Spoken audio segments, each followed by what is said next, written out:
Hold up. Wait a minute.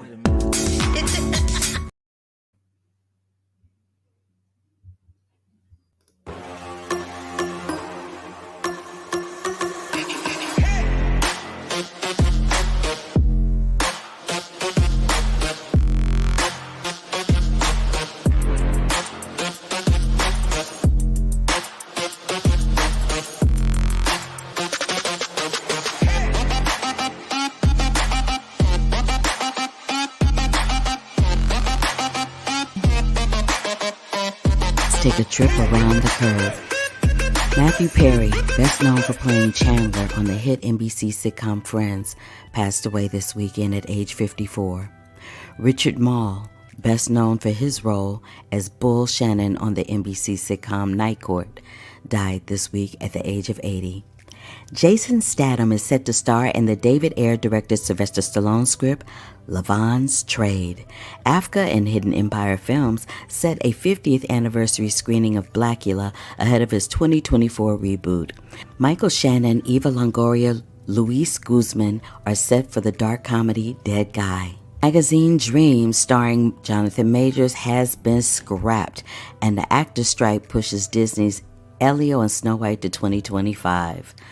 Blumhouse's The Black Phone 2 sets a summer 2025 release date starring Ethan Hawke. Aquaman 2 keeps jumping around with their release date, and the Robert De Niro mobster pick moves to later in 2024. Lionsgate is moving forward with Henry Cavill and Chad Stahelski's Highlander reboot. Kenny Leon is set to direct Our Town in a revival for Broadway next fall. The Hunger Games play is headed to London's West End, and the buzzy London Cabaret is heading to Broadway this spring with Eddie Redmayne and Gail Rankin starring. The Notebook musical cast has been announced, with Dorian Harewood returning to Broadway after 45 years. Thousands of stars, including Sarah Paulson, tell SAG-AFTRA leadership, "We would rather stay on strike than take a bad deal." Keira Knightley is set to star in a dystopian sci-fi conception in which the government has taken control over parenting. Taron Egerton is set to star as an ex-con who goes off-grid with an estranged daughter, and she rides shotgun. Kiefer Sutherland is set to narrate John Lennon's documentary Murder Without a Trial for Apple TV+. Luke Besson's revenge thriller Dogman has been acquired by Briarcliff. Social media has once again come into focus with the situation in Israel and Palestine, so CAA held an all-hands meeting related to agents and others posting on services and apps such as Instagram and X, formerly known as Twitter. Use your common sense, people. Leica is developing new animated features with Victor Maldonado, Alfred Torres, and Pete Candelan. FX is developing a series based on This American Life segment, I Was a Teenage Smuggler. Cheryl Lee Ralph joins Susan Sarandon, Bette Midler, and Megan Mullally in Bleecker Street's destination wedding comedy, The Fabulous Four. The Whitney Houston estate, once no fan of the documentary Whitney Houston in Focus, now throws its support behind it. Plan B launches a joint venture to make unscripted film and TV with Oscar winner Kevin McDonald. Tuesday, the Casting Society revealed nominees for the 39th Artios Awards, which will be announced on March 7th, 2024. Olivia Colman and Dev Patel are set to star in a twisted romance, Wicker. Meta's Facebook and Instagram has been sued by 41 states over claims the platform manipulates children. Billions in potential penalties are sought. Awards season has officially kicked off. The 39th IDA Documentary Awards shortlists have been announced for Best Features and Shorts, including Boba Wine, The People's President, and Going to Mars, The Nikki Giovanni Project. All of Us Strangers led the Gotham Awards nominations along with Past Lives and The Zone of Interests. Ryan Gosling had the Best Performance nod for Barbie after the Indie-centric awards removed a long-standing budget cap on eligibility. Halle Berry is set to star and produce in the thriller The Process. Amazon MGM Studios is adapting Marissa Meltzer's New York Times bestseller Glossy for television. YG executive producer Don't Come to LA rapper drama in the works at Amazon MGM Studios. And Tyler Perry strikes a multi-year first-look film deal with Netflix. Lionsgate gets the U.S. rights to Guy Ritchie's action movie starring Henry Cavill, Jake Gyllenhaal, and Aisa Gonzalez. The picture's wrapping in Spain with more casts to be announced. Paddington in Peru, Sony and Studio Canal Picture hits the UK in fall 2024. Today on The Curvy Critic with Carla Renata, I am doing a wrap-up of the AFI Fest 2023, which is ending today. I have a review for Maxine's Baby. I'm also doing a review of Lee. Oh, I forgot to say, I got the directors, Jalila and Armani. Now I'm going to do a review of Lee starring Kate Winslet. I'll also be reviewing PainHustlers with Emily Blunt and Chris Evans. I'll be doing a review of Priscilla, about Priscilla Presley, and thanks to the interim agreement, I have a live interview with Meg Ryan and David Coveney coming up on The Curvy Critic right now. Hold up. Wait a minute.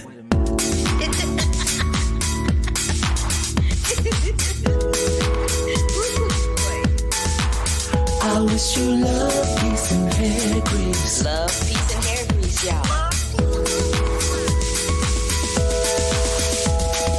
Yeah, you know we shoot straight from the hip. This is Carla Renata, a.k.a. The Curvy Critic, and I shoot straight from the hip. Yeah, you know we shoot straight from the hip. Hi, everybody. How you doing? Happy Sunday. So, if this is your first time joining me, please take a moment to click the bell for notifications, subscribe to the channel, and give me a big thumbs up to let me know you were here. I'd love to hear from you. Having said that, let me check the chat room to see what my boy Brandon is saying, because he always got something to say. And tomorrow is his birthday. So happy birthday, Brandon. Happy birthday. And he also says that he'll be seeing Trolls 3, Wish, Migration, and Chicken Run 2, and that they dropped a first look at the fully animated Garfield movie with Chris Pratt next year. He also tells me that he got a lot of messages for me today, that he's still shocked that we're not getting Pixar's Elio next year. Now it's 2025. Well, that's because of this actor strike. When it comes out now and we have Inside Out 2 next year, Kung Fu Panda 4, Despicable Me 4, Transformers, and Garfield. Yes. And of course, he says, I just hope that the strike is settled. Me too, Brandon. Me too. Thank you for joining me. I appreciate you so very much. So I wanted to start the show off with a little bit of sad news. I addressed it in Around the Curve, but I wanted to address it here as well. As you guys know, I'm an actress as well as a film critic, journalist, moniker of all those things. And I was really saddened, along with everyone else in the world, to get the news of the passing of Matthew Perry. I had the pleasure of working with Matthew Perry on a show that he executive produced alongside Gary Marshall. And if you're not familiar with the name Gary Marshall is the same person who gave us Pretty Woman, among a variety of other shows. But this particular picture is from the set of The Odd Couple that he produced alongside Matthew Perry. And I just wanted to, I've said this before, when I worked on The Odd Couple, I worked there twice. Once was being a stand-in for Cheryl Underwood, the comedian Cheryl Underwood. And the second time was as a guest star on the show with my real life friend, who is to your camera left, Yvette Nicole Brown. When I stood in for Cheryl, I'm gonna come back on camera so that y'all can see me talking about this. When I stood in for Cheryl Underwood, Matthew Perry advocated for me to get paid more money because I was only supposed to be there once. I ended up being there twice. There were some challenging things that went down, and he made sure that I got paid more than what my quote was for that particular thing. He never said anything to me about it. My representation relayed that message to me. And he didn't say a lot, period, when I was on set with him. He, was uber focused on his job. But I'll never forget that he did that. And that probably said more to me about him and his character than anything else. They still don't know the circumstances under which he was discovered. There are reports saying that he was found in a pool. There's reports saying that he was found in a body of water. They're not specifying what the body of water is. There's some reports saying he was found in a tub or a hot tub. We don't know. But the fact remains that regardless of how he was found, he's no longer on this realm with us. And I really, truly, sincerely hope that he finds the peace that so sorely eluded him in this life. And of course, we all know that he was best known to fans around the globe as Chandler on Friends. And I'm sending big love and light to his family, his mother, his father, and his siblings, and all of his co workers and people that loved him that are particularly close to him. We also lost this man. I think I have his picture in here. I hope I do anyway. Do I? Please tell me I do. I don't think I did. Okay.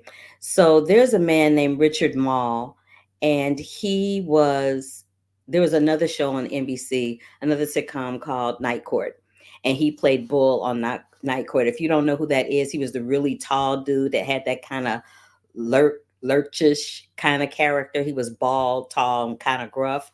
Well, the very first acting job that I booked one of the first ones that I booked when I moved to LA was a show called 100 D's for Eddie McDowd. I used to call it the doggy show because it was about this little boy who had been turned into a dog, and he had to complete 100 good deeds before he could be flipped back to a boy.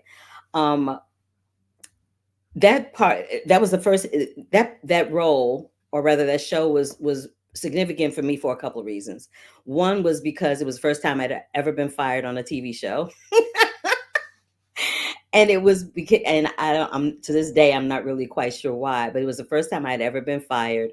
And I found out I was fired when I saw a breakdown with my part on it, which is the worst way to find out that you lost a gig.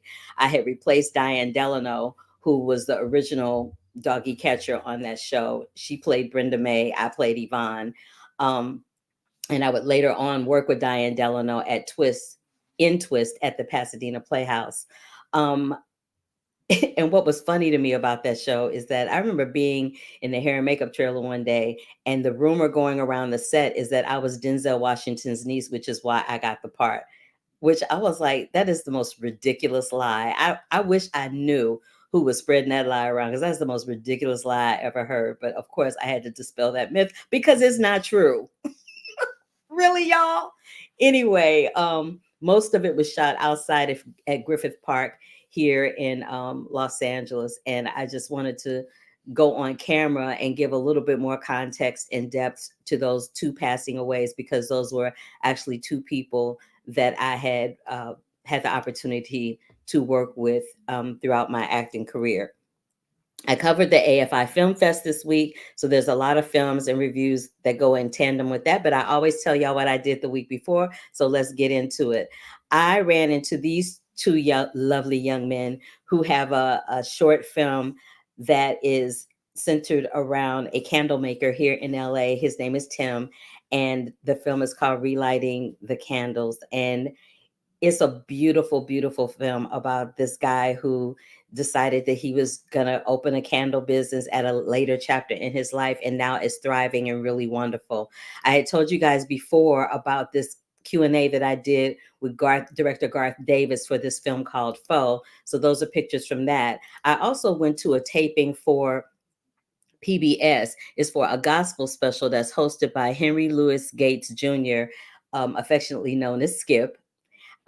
It was at the Oasis Church, which is a gorgeous, gorgeous church here in Los Angeles. And while I was there, I ran into a few people. So I ran into my friend Malcolm Venable, who works over at Shondaland. And one of the special guest artists, in addition to John Legend, was this woman right here, Miss Erica Campbell, who I saw her the next night or a couple of nights later at a reception prior to Maxine's baby, which I'll get into a little bit later.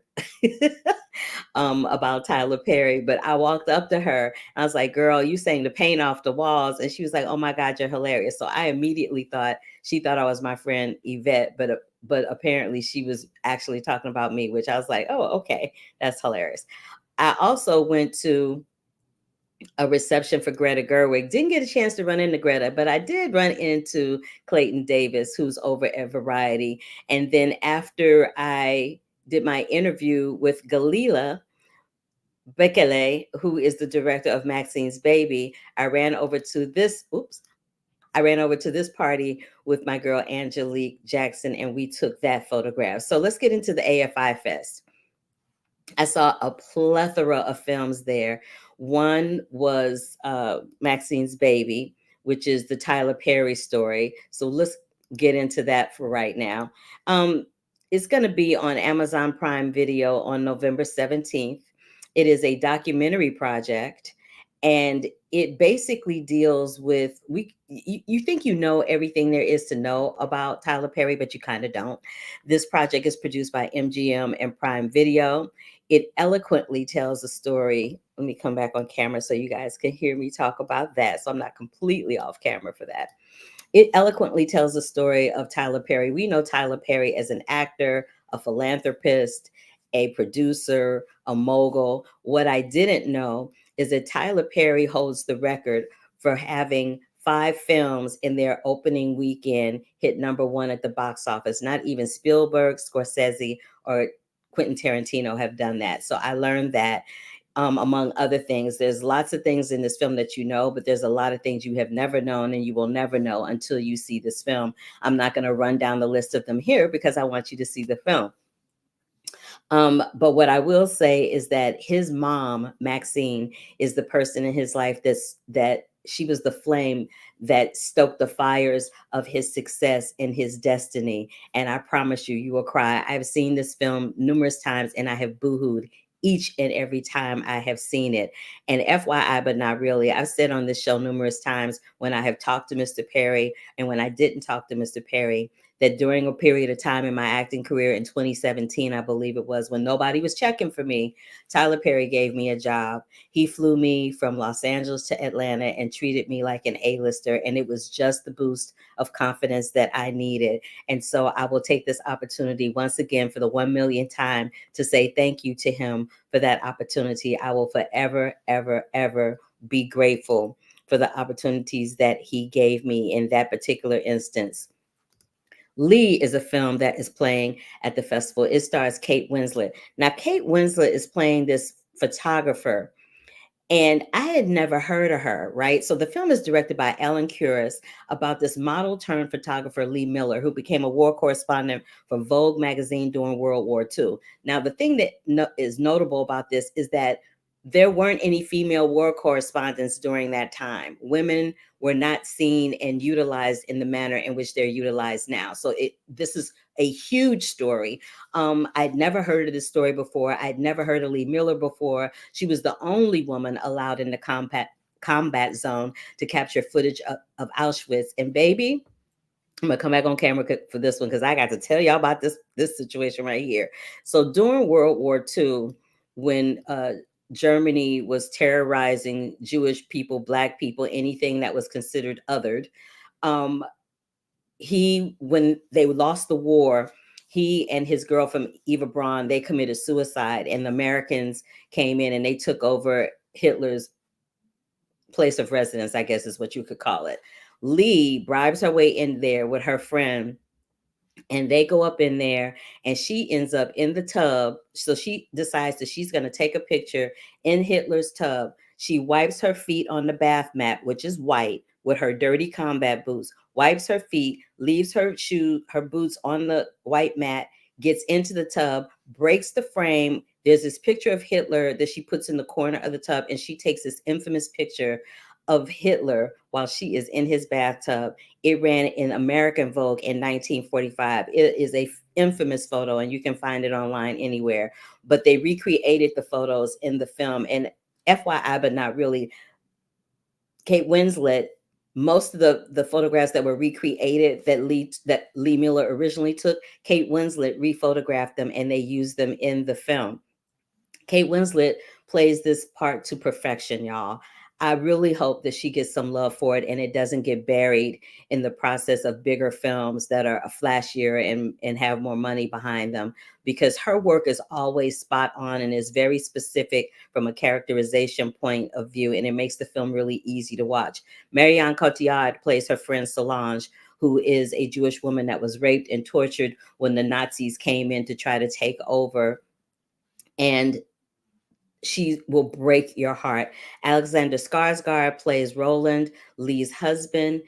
He's the absolute perfect complement to Kate Winslet. Um, And yeah, so that is Lee. I'm not quite sure when this one is going to drop. I think it's going to drop soon, but I would be remiss without going to the next film without telling you about how I loved learning that a UK female editor that was played by Oscar nominee Andrea Riceborough, Audrey Withers, was the one who championed Lee Miller while she was covering stuff over in Germany in World War II. So again, check out Lee. Once I get the release date for that, I will let you know, and I will remind you about the release date for Maxine's Baby, because that's just kind of how I roll. Another film I saw, I've talked about it before. Sylvester Stallone has a documentary that's hitting Netflix. It's called Sly, and it chronicles his life from his childhood to his rise to fame with Rocky, to his crash and burn projects, to where he is now. This is the last photograph, I think, that was taken in his house in California. He is now relocated to New York on the East Coast. And this is the infamous Rocky statue that you see at the top of the stairs in Philadelphia when he's running up the stairs and he does that whole victory dance. That is the statue. Homeboy had that in his house. When I tell y'all it's a documentary series. It's in a couple of parts. They showed 2 episodes of it at the festival yesterday. Sylvester Stallone is funny, but what Sylvester Stallone really is he's very crafty. He's very, very smart, and he is a brilliant businessman. And I appreciate him. I've always been a huge fan of his, but now I'm a lifelong fan. That is Sly, which is coming to Netflix. And I think that just about does it for, oh, wait, I saw one more film. What did I say? Oh, yeah. So I saw this film. I knew I missed something. I saw this film, Leave the World Behind. Baby, Leave the World Behind is a lot. She's a lot. So in this photograph is Julia Roberts, Ethan Hawke, Mahershala Ali, and Mahala. Mahershala and Mahala play a couple who they come back to their house after they get word that there is some type of breach with the internet. And they have rented out their home to Julia Roberts and Ethan Hawke. What ensues is a situation where is so much going on. You see how white people automatically assume that Black people are up to no good. You see everybody dealing with the end of the world in a different way. It's based on a book by the same name, but it is a lot going on in this film, but it is absolutely stunningly shot. It is absolutely brilliantly acted, and I highly suggest seeing it when it comes out. I will have that release date for you by the end of the broadcast. So I think that does it for all of the films that I saw at the AFI Film Festival. Pain Hustlers is running on Netflix right now. And this film, I'm going to come back on to the camera for this one because I have a lot to say about Pain Hustlers. So Pain Hustlers is like the second film I've seen. There may be more, but it's the second film that's dropped this year dealing about big pharma companies and how the way they ran their companies and made their money resulted in an exponential loss of life for people that started out taking these drugs for pain relief for whatever ailment they were going through, whether it was migraine, headaches, or cancer, but ultimately ended up getting hooked on it because doctors have a tendency to write prescriptions for much larger amounts than what you actually need. I know for sure that when I had knee replacement surgery, I had the doctor wrote such a large, ridiculous script for me that when I went to the pharmacy to fill it, I had to go to 6 different pharmacies and no one would fill it. I ended up having to go back to the hospital where I'd had the surgery. Now, mind you, my pain meds are wearing off. And I had to go back to the hospital and act a pure D fool before they would give me the medicine that I needed to get rid of this pain. I was like, what the hell? Insti-hoo. Having said all that, This film is based on a book by Evan Hughes. It's directed by David Yates and it's for Netflix. And what it centers around is, I think it's a true story that's probably askew a little bit, but it's this girl named Liza Drake. She dreams of a better life for her and her kid. She's a high school dropout, and then she lands this job while she's working at a strip joint. She lands this job with this failing pharmaceutical company. It's a startup in a strip mall in Central Florida. And her charm and her guts drive her to catapult this company and her co-workers into a high life where she soon finds herself at the center of a criminal conspiracy with deadly consequences. It's starring Emily Blunt as Liza Drake, Chris Evans as Pete Brenner, Andy Garcia as Dr. Jack Neal, Jay Duplass as Larkin, and my friend Brian Darcy James as Dr. Lydell. What's funny about this, well, it's not funny, but what's interesting to me about this film is that something is always considered a crisis. Nothing is ever really taken seriously unless it's happening to white people. So they called it an opioid crisis because lots of white people were dying. I'm just keeping it real. So it's just funny that, and when I say white people, I don't mean all white people. I mean white people that are of a certain zip code with certain financial affluent status, right? All of a sudden it's a crisis when it hits them. And it's also a big lesson in how greed and money can supersede your conscience and your medical integrity, which happens all the time. The film moves at a nice clip pace, and it shows all three of these lead actors, Garcia, Evans, and Blunt, in a new light that is spectacularly good for them, in my opinion. So I would highly suggest checking out Painkillers. It's on Netflix as well. I know a lot of these films I'm talking about are on Netflix, but it just kind of turned out that way. So here's another film that I'm talking about. So I had an opportunity to speak to Meg Ryan and David Duchovny. I almost dropped the ball. And let me just say that their film, What Happens Later, is part of the SAG interim agreement. So none of us are breaking any rules here. It's totally, totally okay. But before I get into my interview with David and Meg, I want to show you. I dropped the lead. I forgot that there's a interview with Jalila and Armani Ortiz for Maxine's Baby. So before we get into Priscilla and some other films, let's have a little chat with Jalila and Armani Ortiz about Maxine's Baby. Hi, you guys. Hello. Hey. I like that name. I like it too. Clever. So I'm gonna tell you, I'm just gonna say this real quickly at the outset.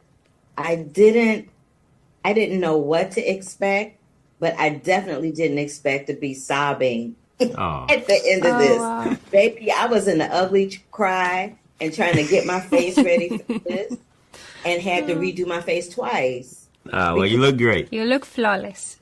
Thank you. I was very, very moved. So I just wanted to tell you that from the outset. And I wanted to know, I can't remember where this was said, but somewhere in the film, somebody talked about Tyler's destiny being tied to dreams. And having said that, how is Tyler's dream tied to your destiny? Ooh. We'll take ladies first. Yeah, You ladies just first. came with like the best question, Yeah. like firing. So good. Oh, well, thank you. I Amazing. take that We as a haven't heard plus. that one before. That's good. No, she said ladies first. Oh, okay. Thank you. Ooh, that's one of our favorite quotes. You know, we continue saying that quote to describe sort of the process of the hard work, right? His success isn't just to be successful, but he understands that his dream has affected so many people around him, including ourselves, you know. I've had the privilege of having a front row seat for a long time in watching him, how much he loves and cares for those around him, and to constantly learn from him about forgiveness. And also, you don't just live for yourself, but you are responsible, the responsibility you have for others. And in this case, you know, jokingly saying to him, there should be a documentary about you. And I was a very new up-and-coming filmmaker, and for him to say, you know what, I've seen the film you made. Why not you? We asked him in the interview, you know, why did you allow us to continue filming you and making this into a film? Anyone could have made his documentary, right? He could have picked any A-list director. And he's like, it's always about the underdogs. Yeah, wow, yeah. I mean, TP always has a burden of sacrifice because he understands that everything that he does is for the next generation. And when it comes to me and my dream, you know, not only have I been able to work on this amazing project with G, but also I gained a father figure and a mentor in TP. And he's allowed me to grow with him and his dream and his studio for the last 10 years. It's made me such an amazing, just creative, and also Galila being my big sister now. It's like, if they didn't work as hard as they did, I wouldn't be here right now in front of you. So yeah, it's been incredible and eye-opening to understand what your dream actually means for other people as opposed to just for yourself. I second that emotion and third it and fourth it and fifth it. Thank you so much for sharing that. Just to lighten it up as we close it out, what would you say is the one Tyler Perry project that brings you so much joy when you think about it? Why'd I Get Married 2? Because I want to be in Why'd I Get Married 3. How about you? Boom. How about you, sis? So, I mean, it's hard to pick. I guess maybe the Paw Patrol movie he made, and he plays a truck driver, Gus, and just like watching him in animation, and I can't help but like laugh. And you know, there's so much, but that's the one that comes to mind. I love those choices. Let me tell y'all something. I thank you so very much for giving me your time today. And please tell Mr. Perry hello and thank you for me, because when I was acting a little more frequently, when no one, I'm about to cry, when nobody was checking for me, he gave me a job and treated me like a movie star. Wow. I will never, ever forget he did that for me. Wow. Please tell him that for me. For sure. And thank you so much. Thank you. Have a beautiful day. Thank you.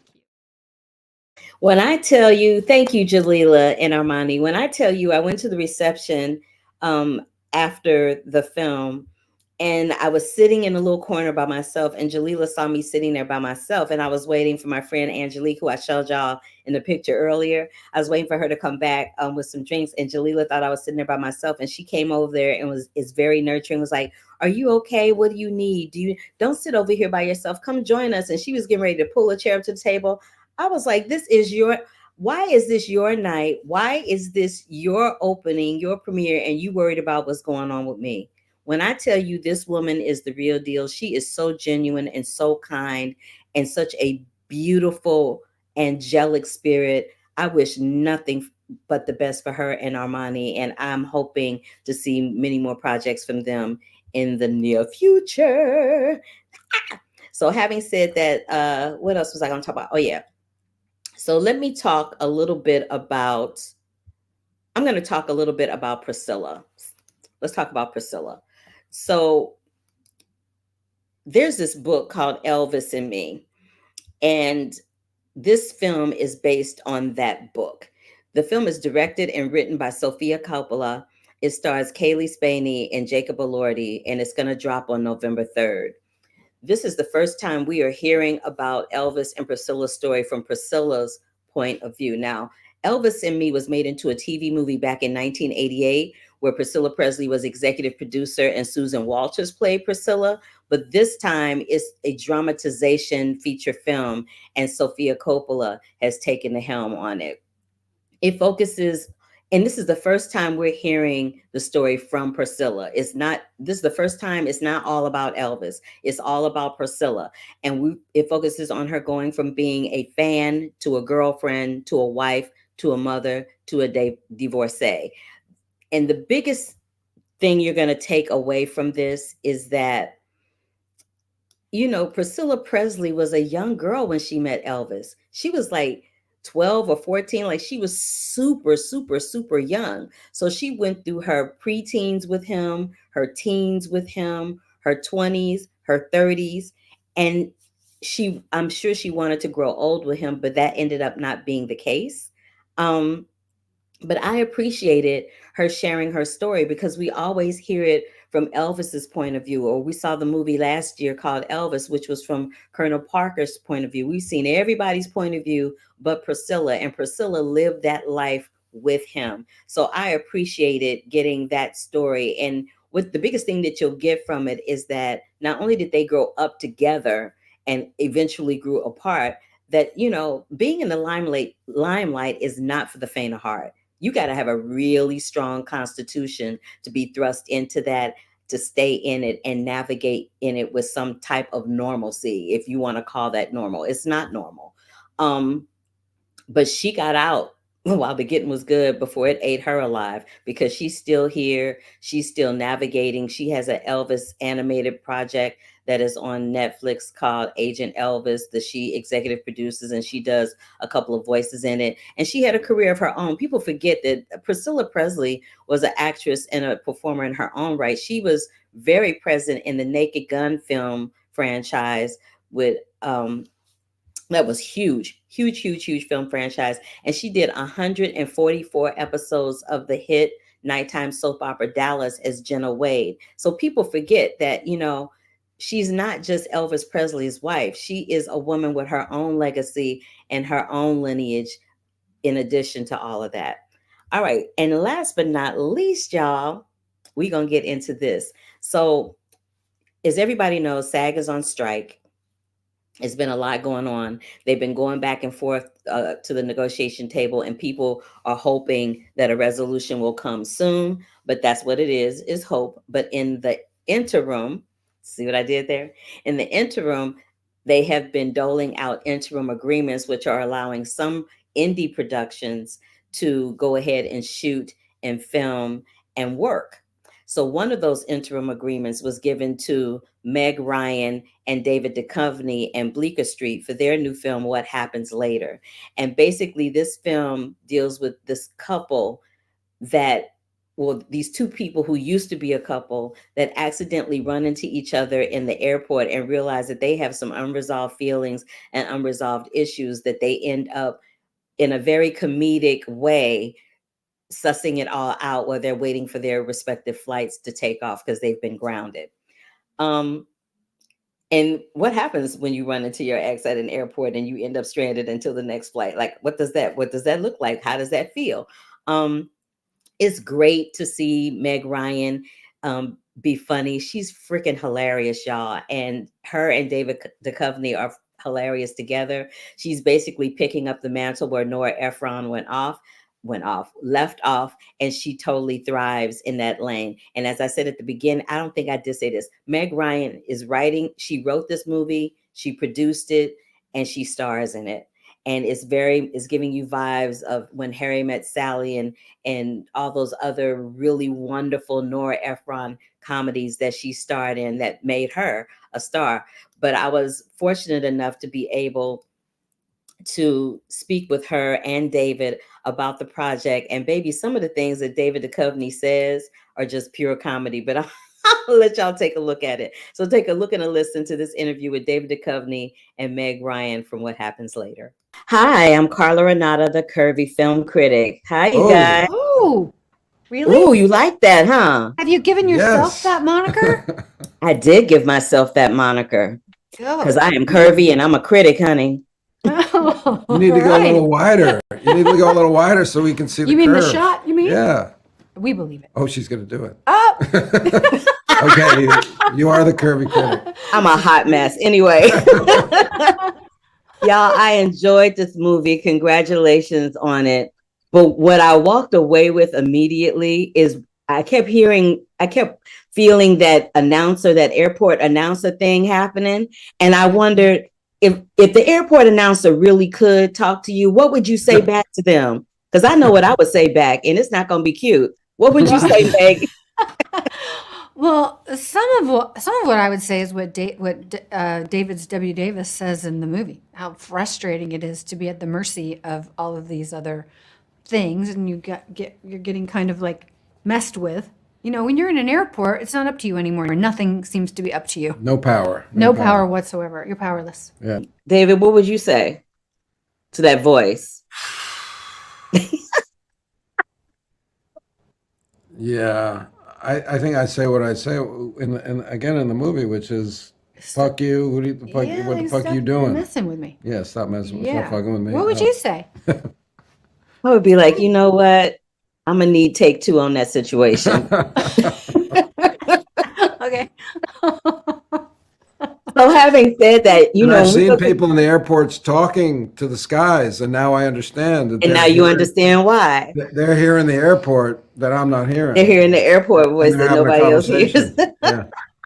Yeah. So having said that, what is the craziest thing y'all have seen people do in an airport or on a plane? I know some of the things that I've seen. I've seen people put their feet in between the seats. I'm like, you know, there's a person on the other side of that seat, right? Oh my God. Like Yeah. bare feet?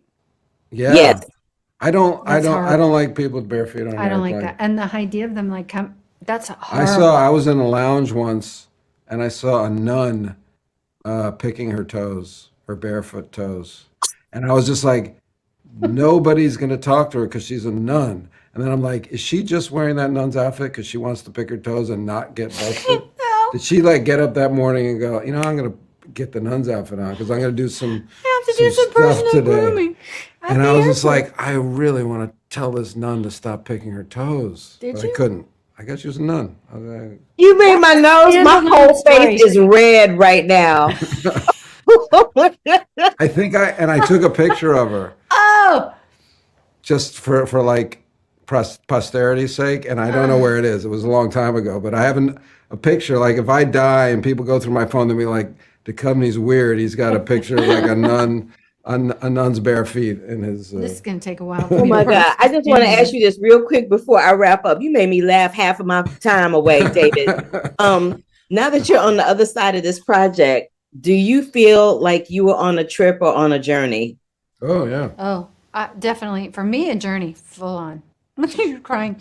I am. I'm full on crying. It was a journey. She's the curvy, teary critic.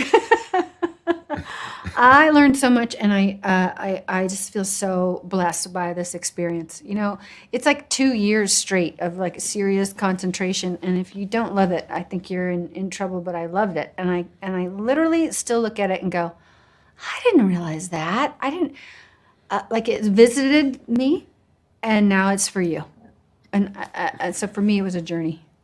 That's beautiful, I David. still don't know the difference. Just like my character, I don't know the difference. I feel like A it's destination or a goal. You don't care. I feel like it's a trip because it's just because it doesn't really have an end. I mean, you know, it's just like it was an experience. It was great to work with you and to get to do this work. And that's all it is to me. Like the fact that there's a movie out there and it's good and I'm proud of it, that's all nice. Yeah. But the actual like doing of it was, the doing of it was. I don't know if that makes it a trip or a But journey. that was really a gift. I don't understand what It's you're not talking a trip about. or a journey. It's a gift. It is. Every moment in life that you have to take a trip or a journey is a gift. And that was the gift that you all gave me with the film. So thank you so very much. Oh, That's thank so you. nice. It was great to talk to you. Yeah. It was great to talk to you too. And I'm gonna need you not to make me cry the next time I talk to you either, David. I'll never bring up the barefoot nun Never. again. You cannot. Barefoot nun. Is that real? Oh, totally real. Yeah, you couldn't make that up. I wouldn't make It's that too up. weird. Thank you guys. I'll see All you right. next time. Bye. Where was that?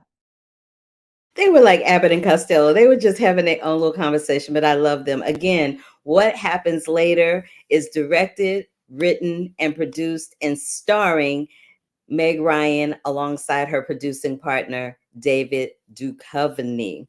All right, so let me just recap what I have told you guys about. I talked about some films didn't mean to do that.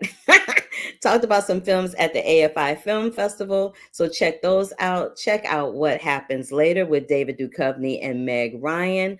PainHustlers, which is on Netflix right now. Leave the World Behind, which is coming to a theater near you. The Sly documentary, which is on Netflix right now. Lee, starring Kate Winslet, which is coming to a theater near you. Maxine's Baby, which drops on November 17th via Prime Video. And when we come back next week, y'all, I also want you to check out this one. I saw this one, American Fiction, and you can see the review is up and running on my written site, thecurvyfilmcritic.com, with Jeffrey Wright, Erica Alexander, Tracy Ellis Ross, Issa Rae, and Sterling K. Brown. I don't want to take up any more time because I'm actually trying to run up out of here to go to the closing night of the AFI Film Fest. But in the next couple of weeks, I will be covering American Fiction, Napoleon, Trolls Band Together, Wish. The reviews I told you I was going to bring you last week, I'm going to bring you next week, which include Infield Poltergeist, Four Daughters, The Milli Vanilli Doc, The Pigeon Tunnel, Radical.